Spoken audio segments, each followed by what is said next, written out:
I think my passion has always been for human rights and social justice. And I've always believed that the way to that is education.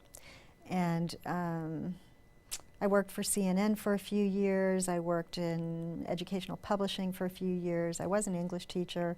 And I always believed that the more knowledge and the more problem-solving skills and critical thinking students had, the better off they would be in their own lives. When I left CNN to go to graduate school at Emory, I discovered that there was a huge refugee community right down the road from Emory.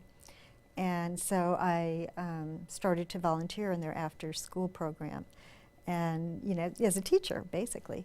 And I just fell in love with these kids. They had such a desire to learn, in comparison, frankly, sometimes to my US students who didn't realize their privilege, and who, kind of would intimate at times that they attended class, why didn't they get an A? Where the kids I was working with who were refugees realized that they were unlike most of their peers left behind who had no opportunity to go to school. As I got to know them better and they started to trust me and tell me the stories of where they came from, I just became more and more interested and convinced that in order for me to truly understand the story, I had to go see where they came from. And so when Dr. Peter French, who used to be the academic dean here, retired and was working at the University of Accra in Ghana, and emailed me and said, there's a refugee camp right, an hour down the road. I said, well, I'm coming. And I raised enough money to do that. And it was just a wonderful experience.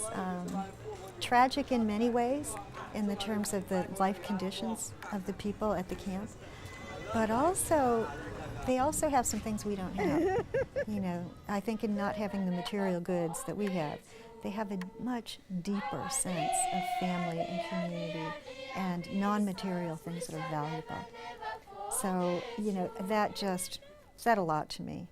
And then when a Canadian colleague asked me the year after if I would be a co-researcher with her in Uganda, I said, yeah, I'd love to go.